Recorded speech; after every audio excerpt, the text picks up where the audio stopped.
Some things in life we fear so much that we refuse to talk about them, when often only talking will help. If you've never felt comfortable about talking about death, it may help you to hear what children have to say. And we need say no more because the children in John Stossel's report say it so well. My name's Matt. My dad died of a massive heart attack, and I'm Chris. My mom died in 8 years old. My name's Dana. My dad died when I was After 9. my mom told me that my dad died, I was like in shock. I went down to the hospital and cried for about probably 4 hours straight. If you don't cry, then you just wreck yourself. When children lose a parent or brother or sister, who can they talk to? Their friends shy away because they don't know what to say. It's hard to talk to the surviving parent because they're already grieving. Talking to them just makes them more upset. So who can you talk to? Well, in some towns, you can come to a safe place like this. Here in Portland, Oregon, the place is called the Dougy Center. Parents and children are encouraged to come to this rambling old house with pets. Hi, little ones. Newborn babies. Hi. Oh, you are cute. And everything is done to make them feel comfortable enough to discuss feelings that they don't share anyplace else. I lost my mom to leukemia about almost 2 years ago. My father got shot by an officer, and he died 4 days before my birthday. The children come here every 2 weeks or so to talk about their loss. Stephanie is 14. Her father drowned 4 years ago. Yeah, it's like you go through periods where you like relive it sometimes. Like lately I've been reliving it because it's helping me every time, you know, I cry and stuff. It just helps me more. To keep memories alive, the center sometimes asks kids to bring in something the deceased had loved. This girl's hugging her late sister's dog. This 10-year-old brought in her mother's favorite doll. This doll belonged to my mom, and she had it when she was a child. Those who are not yet ready to talk about it are encouraged to draw pictures and write poems on the center's walls. I miss Mom who died. Happy birthday. One girl drew, my last memory of my dad. He was in his hospital bed. Many draw black clouds and lightning bolts and broken hearts. The center is called the Dougy Center because of this little boy. He was dying of cancer at a Portland hospital when Nurse Beverly Chappell saw him comfort other dying children. He told them not to be afraid to die, that it would be all right, that he was dying too. And it taught me that kids take care of kids. They speak the same language. They understand the same. So with contributions from friends and other professionals, she founded the Dougy Center, a place where kids could be helped to get through grief, partly by trained volunteers, but mostly by other children who have gone through it too. The rooms are decorated for hominess and warmth with teddy bears and stuffed animals, all to provide an atmosphere where kids feel safe. The center's director is Donna Sherman. Most of them don't know other kids who have had someone die.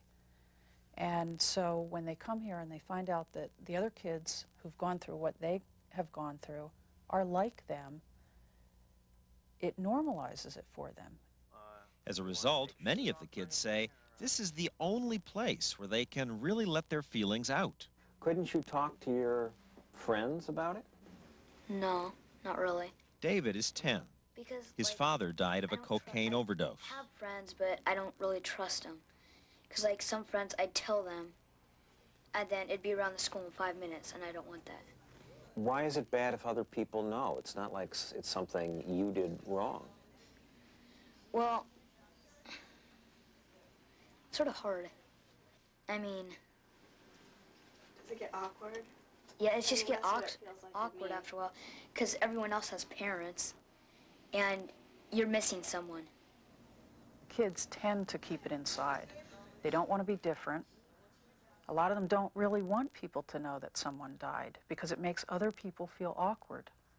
And they sense that, and so they keep it inside.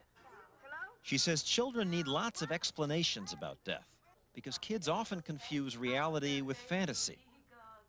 2 years ago, when Philip's mother died, I swore in the hospital that she was still breathing, and I ran in and told everyone said, my mom is still breathing, she's still alive, she's not dead yet. You just wanted not to let her go? Yeah, I was just laying right by her and hugging her still. Do you think about her a lot? Yeah, probably a few times a day. Whenever the word mom is mentioned, whether someone is saying, my mom won't do this or something, that's when you think about it. I've pretty much forgot my mom's voice. I can remember her laugh, and I think if I forget that too, it's just pretty much over with, because that's how you mainly keep memories. Well, thank you. Some of the younger kids use play telephones and pretend to talk to a parent who died. Have you talked to your father? I wrote a letter. I write letters and talk to him sometimes, or just sit and talk to his picture. And do you feel he hears you? Yeah. Is he always available? He's always there. Did you ever feel that your father or mother were coming back? Yeah, I felt like my father was in the walls, and he, like, just had a little hole big enough so he could get out, and, like, during the night, while everyone was asleep. And would he talk to you when he came out? No, we just sort of, like, look at each other. You're alive? And then, like, I just think he'd just come out someday. Grief therapists say these fantasies grow out of a natural desire to keep the memory of a lost parent alive. But kids who mourn alone often worry that such fantasizing means there's something wrong with them. It's normal to think that you have seen the person. A lot of kids both dream about the person and have very real dreams where they're actually talking back and forth to the person who died and they think they're going crazy.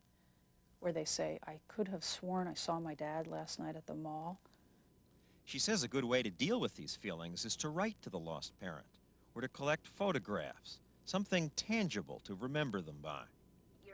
Now, while David's feeling his father was in the wall was perfectly healthy, he had one common fantasy that can be very destructive. The day he died, he was going to play basketball with me. And it's like around 5 o'clock and he didn't show up. And then that night, my mom told me, I was like, if I just told him to, like, do this at this time, like, pick me up after school. You could have saved him. Maybe. I light this candle in memory of my father. Many kids feel they were somehow responsible for their parents' death. Guilt-ridden children must be told, it's not your fault. Heather's father was an alcoholic who was shot when he got into a fight with policemen. I thought that it was my fault because I bugged him all the time, and I thought, well, he doesn't get any sleep because he worries about me and what happens at school and everything. And I thought it was me who killed him and everything, and it wasn't. It's been a long time since I've been able to talk about it. Even here? Even here? I can talk about him here, but anywhere else, like school. This was a breakthrough day for Heather. For 2 years, she'd been feeling her father's death was partially her fault. This night, she got that out. It feels like it's a really safe place for you to be. Even earthquake-proof. You can't really put it into words. It's just like he's missing. I mean, you don't know until they're gone how much you miss him and stuff. It's just, I don't know. Blaming herself hasn't been Stephanie's problem. But when she comes to the center, the feelings of loss pour out, even now, 4 years after her father's death. One girl quickly moves to comfort Stephanie. Her name is Jenny, and she's been coming here for years, counseling other children, hoping to help them the way she was helped when she first came here, as this tape shows, at the age of 7. Her father had been killed in a train accident. And I have a lot of tears inside, but I don't have really time to get them out. I can't get them out as easy as my mother can. This year, we showed Jenny the old tape. You know, like when I graduate, there won't be a dad there to be with your mom and to, you know, congratulate you. And there won't be a dad to give you away when you get married. I was very upset that I wouldn't have anybody to be there when I graduated and when I was going to get married. I remember that. Jenny Richardson, 4.0. 8th grade graduation last year. Her father wasn't there, but Jenny did just fine. I came home that day and I danced for like 2 hours straight. That's always been my release, dance. And then I just cried for like half an hour. Just cried and cried and cried and cried. And then I said, okay, I'm ready, let's go. I'm graduating tonight, you know? The passage of time alone might have brought her to this healthy point, but Jenny credits all the talking and playing at the Dougy Center. When she couldn't talk about it, she says, she went to another part of the house, the volcano room. And you can just hit the walls and beat them with your fist as hard as you want to. You go there and you work out what you need to work out, and then you go home and hopefully you'll feel better. Over time, those better feelings are reflected in the drawings on the walls. Kids who once drew rain now draw rainbows. After talking about the loss, the sun comes out from behind the clouds. Yet the specialists at the Dougy Center say many parents still believe, erroneously, that talking honestly about death with their children makes the death worse.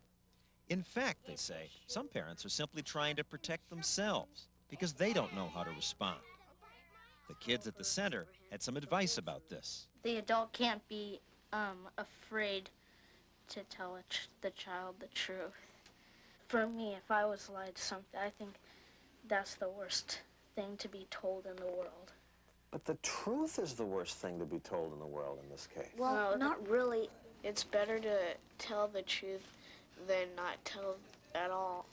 Stephanie says that in the 3 days that her father was missing, no one in her family would tell her that it was likely that he'd drowned.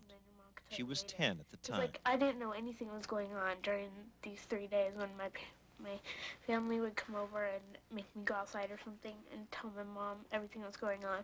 And I never found out until the very last when my dad finally died. I mean, it was just total lies and deceit all the time. Kids really want to know because it helps them. The more they know, the more it helps them to get it out. Once it's out, say the kids, allow us to mourn. Never put pictures away. That is the worst you can do to a kid. But don't you want to forget? No, because you're never going to be a healthy person. You can't be told it's over. I've seen people say it's over now. You can't, you shouldn't be strong. be grieving. Go on with your life. Yeah, you shouldn't be grieving about it. Grief never ends. They're wrong. I mean, you don't care what they say. I've had a teacher say, you have to go on, you have to forget about this, and I just wanted to scream at this. I'm not going to forget, and I don't care what you say. What this place is about hope, and it's about healing.